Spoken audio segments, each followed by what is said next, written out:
ইরানের সঙ্গে সংঘাতের মধ্যেই গাজায় হামলা অব্যাহত রেখেছে ইসরায়েল। গাজায় খাবারের লাইনে দাঁড়ানো অভুক্ত মানুষদের উপরও বোমাবর্ষণ করেছে ইসরায়েলি সেনারা। মঙ্গলবার ভোর থেকে পরপর ইসরায়েলি হামলায় কমপক্ষে ৪৩ জনের মৃত্যু হয়েছে।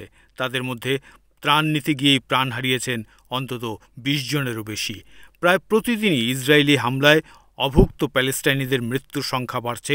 ইসরায়েলি এই হামলার নিন্দা করেছে জাতিসংঘ।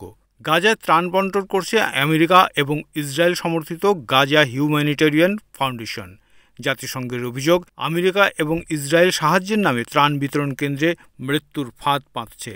সংবাদ মাধ্যম আল জাজিরা গাজার স্বাস্থ্য প্রশাসনকে উদ্ধৃত করে জানিয়েছে, ২৭শে মে থেকে এখন পর্যন্ত ত্রাণ নিতে গিয়ে গাজায় ৪০০ জনেরও বেশি মানুষের মৃত্যু হয়েছে। আহতের সংখ্যা প্রায় ১,০০০ ছাড়িয়েছে। গত ১২ দিন ধরে যুদ্ধ চলছে ইরান ও ইসরায়েলের মধ্যে।